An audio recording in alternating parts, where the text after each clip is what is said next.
Nós no Colégio Shalom estamos promovendo neste mês de setembro a SECUSH, a Semana Cultural Shalom, cujo tema este ano nós teremos Bem Comum, o Amor que Gera a Vida.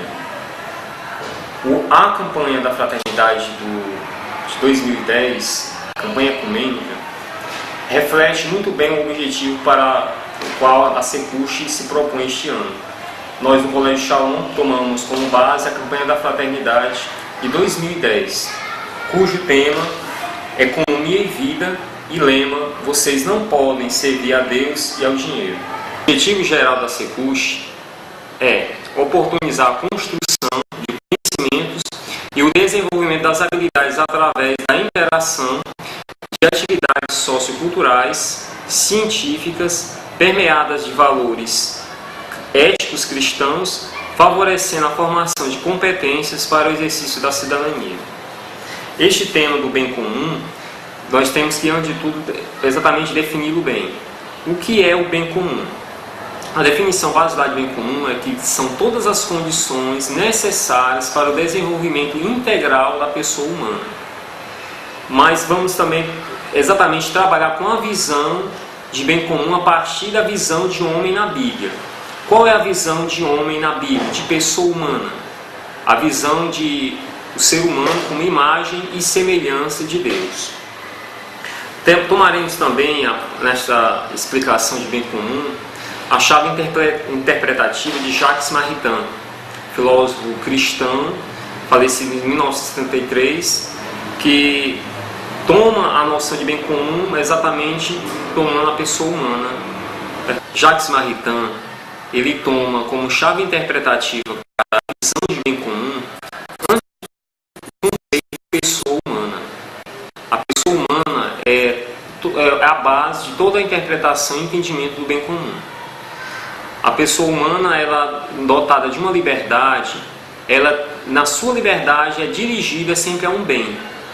A definição de bem nós podemos entender, de modo geral, como tudo aquilo que é ou existe, sendo que a noção de mal, inversamente, podemos entender como a ausência de um bem, ou a desordem instalada a partir de um bem. Sendo que quando uma pessoa opta pelo mal, na verdade ela está optando pelo bem onde se instala esse mal. Tomando essa definição de bem comum, segundo a visão de Maritain, nós temos três características.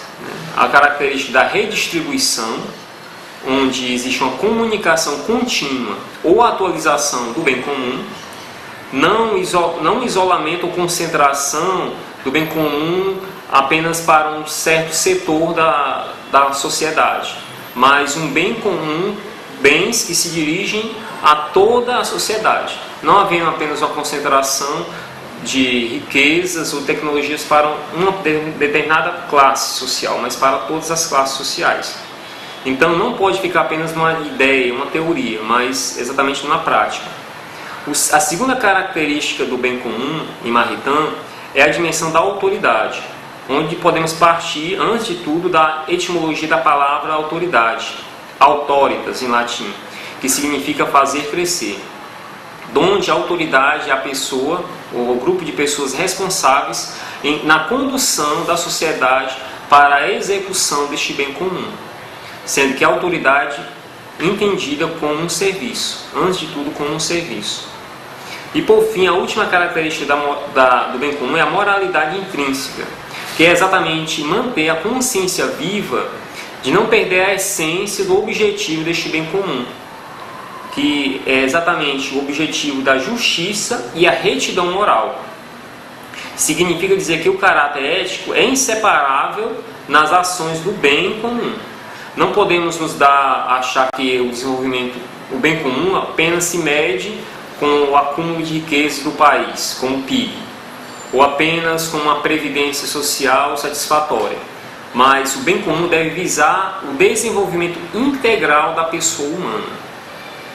De modo que não podemos deixar para escanteio a dimensão do desenvolvimento ético. Acerca disso, do desenvolvimento ético, nós podemos tomar um trecho da encíclica do Papa Bento XVI, Espeçalvo, no número 24, que diz sobre a verdadeira fisionomia da esperança cristã. Ele dirá: retomemos agora a questão. O que é que podemos esperar? E o que é que não podemos esperar? Antes de mais, devemos constatar que um progresso ou adição só é possível no campo material, aqui no conhecimento crescente das estruturas da matéria e correlativas invenções cada vez mais avançadas. Verifica-se claramente uma continuidade do progresso rumo a um domínio sempre maior da natureza.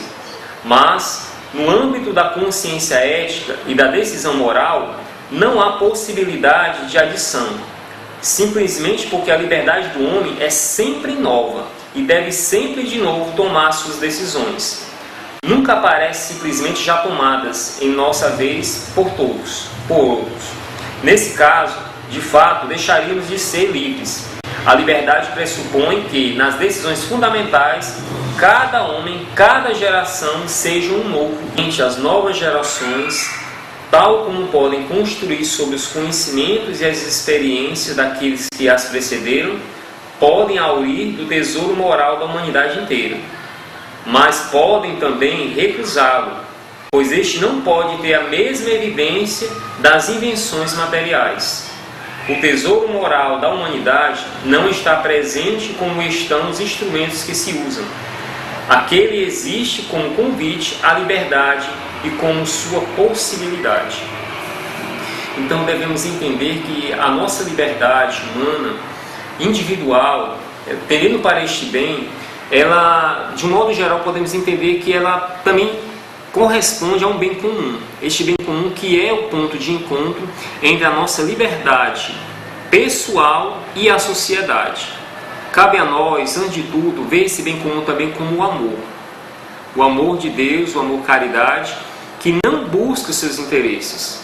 Porque na busca do bem comum, sempre nós estaremos sendo convidados a fazer a renúncia de nossos interesses pessoais para que possamos contribuir na construção do bem comum.